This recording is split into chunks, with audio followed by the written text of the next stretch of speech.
Okay, guys, thank you so much for your nice attention. In this part, I'm going to talk about the prefixes and medical terminology, which is a really important part of our lesson. Prefix is a short word pair, which is usually added before a word or word group to modify its meaning. For example, the word lateral means side. Lateral means side. You may know about it. Adding the prefix uni, for example, which means one, forms unilateral, which means something which is affecting or involving one side of the body.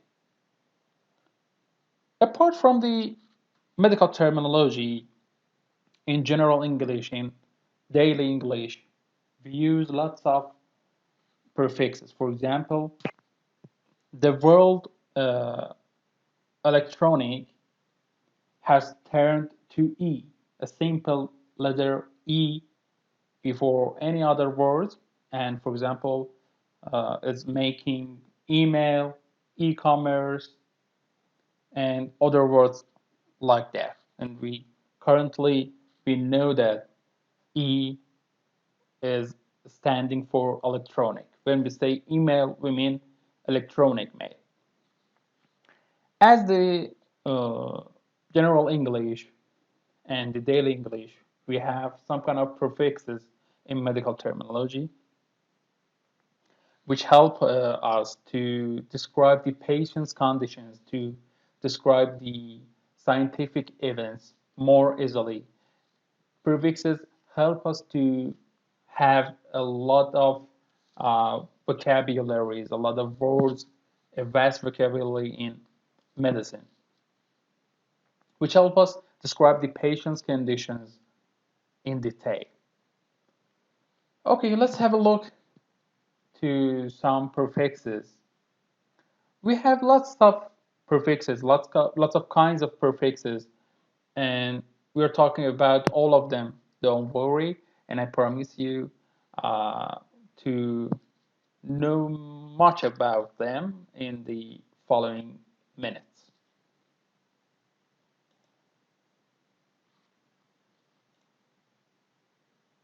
Okay, the first prefix that I'm going to talk about is cyano. Cyano itself means blue. For example, we have cyano in the word cyanosis. Cyanosis means bluish discoloration of the skin due to lack of oxygen. For example, these days, as we are in pandemic, one of the most important symptoms of COVID-19 patients is cyanosis. It occurs when the blood runs out of oxygen, and as a consequence, the skin of distal parts of our limbs, for example, these are part of fingers or these are part of toes, turn blue. And it's an important sign of hypoxia or low levels of oxygen in blood.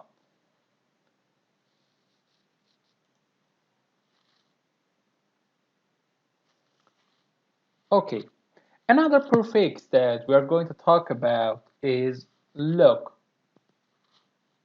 Look is used usually in combination with O to make the pronunciation much easier. The look itself means white or colorless, something which is white or colorless. For example, when we say leukemia, it means cancer of white blood cells. Please pay attention that leukemia is a combination of a prefix and a suffix that we have already talked about, emia. I have told you about the emia and its meaning, which means mostly the blood. So, when we are talking about leukemia, it means that we are talking about something white related to the blood. And generally, we are talking about the cancer of white blood cells. Or alternatively, when we say leukocyte, site, as I have told you before, means cell. So when we are talking about leukocytes, we are talking about the white cells. Loco plus site. A site which is loco means white cell. And as you can see, I have shown you some example of white blood cells. For example, neutrophil, eosinophil, and basophil.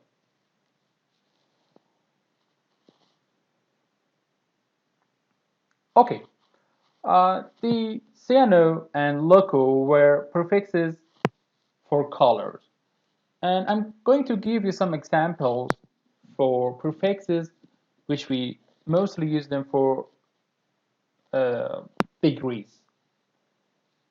Here, as the first prefix, we have hyper. You may have heard about hyper in general conversation. For example, when somebody is talking about his children, then they are so hyper, and you may uh, definitely understand the meaning. When a child is naughty, we say, oh, he or she is very hyper. Hyper itself means over or abnormally high. It is the most important meaning of hyper, and even increased. They all are different meanings, synonyms of hyper. For example, when we are talking about hyperglycemia, we have a word which is combined from three parts: hyper, gly, and emia. Emia, as I've told you before, means blood.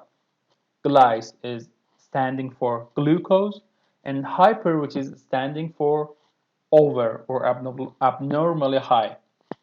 When we're talking about hyperglycemia, we're talking about high blood sugar. You may also have heard about hyperthyroidism, a disease in which our thyroid gland produces a lot of thyroxine, a hormone with which thyroid gland regulates and the different metabolism mechanisms in our body.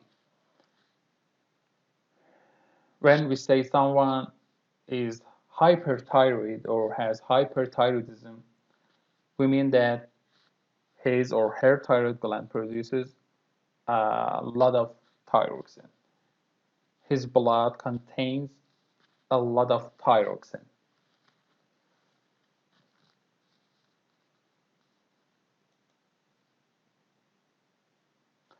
The next prefix is hypo.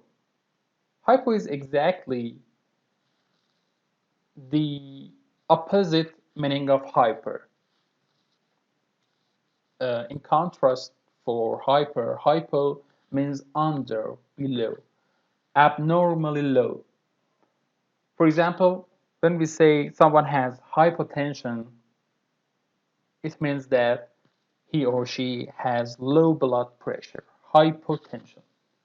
Or, for example, hypothyroidism means that our thyroid gland produces less thyroxine than what our body needs, our body is really in need for. Our blood has low levels of thyroxine, for example.